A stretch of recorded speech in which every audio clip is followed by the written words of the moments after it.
Excuse me. জি। Actually গতকালকে মসজিদ থেকে আমার জুতা চুরি হয়ে গেছে। আপনি কি বলতে পারবেন আমার জুতাটা কোথায় আছে? আমি কিভাবে বলবো আপনার জুতা? আসলে চোররা তো চোরদের খবর জানে, তাই বললাম আর কি। আশ্চর্য, আমি চোর মানে? মসজিদ থেকে আমার জুতা চুরি হয়ে গেছে আর আপনি চুরি করে নিয়ে গেছেন আমার মন। আপনি কি রোজা? হ্যাঁ। আমি কি আপনার তাহসান হতে পারি? মূলত এখন যাবেন কোথায়? বাসায়। আপনার বাসা যেন কোথায়? মোহাম্মদপুর। আপনার ওইখানে আসলে আপনাকে মানায় না, আপনার ভালো একটা জায়গায় থাকা উচিত। কোথায় থাকা উচিত? জান্নাতে।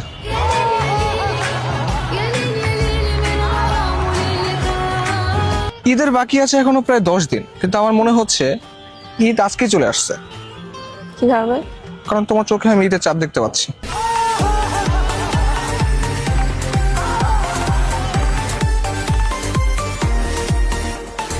আচ্ছা, তুমি হেঁটে হেঁটে কেন বাসায় যাচ্ছ? তোমার তো উড়ে যাওয়া উচিত। কেন? পরীরা তো উড়েই যায়, তাই না? আচ্ছা, তো আমার তো ডানা নাই। মনে হয় তুমি ডানা কাটা পরি।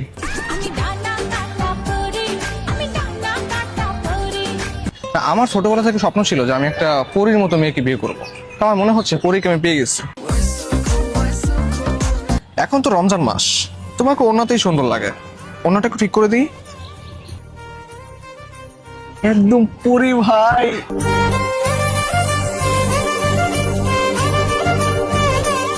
এরকম একটা মেয়ে যদি আমার ব্যাটার বউ হতো। আচ্ছা, তোমার নাম্বারটা দেওয়া যাবে? কেন? না, সেরিতে তোমাকে ডেকে দিতাম আর কি। আল্লাহ আপনাকে হেদায়েত দিক। জি, সাথে তোমাকেও দিক। যখন তোমাকে প্রথম দেখছি তখন বলছি মাশাআল্লাহ, এখন বলছি ইনশাআল্লাহ। আর যদি তুমি আমার প্রেমে রাজি হয়ে যাও তাহলে বলবো আলহামদুলিল্লাহ। আপনি একটা জিনিস, অনেক হয়েছে, তাহলে আমি যাই। আচ্ছা, ওয়েট, দাঁড়াও। যাওয়ার আগে তোমার একটা ফটো দিয়ে যাও। কেন? আম্মুকে দেখাবো যে ঈদে আমি কি চাই।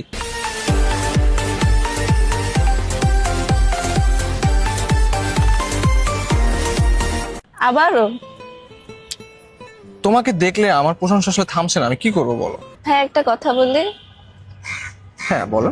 আপনার হালাল ফ্লার্টিং গুলো সুন্দর ছিল, কিন্তু আমার তো বয়ফ্রেন্ড আছে, আমি যাই।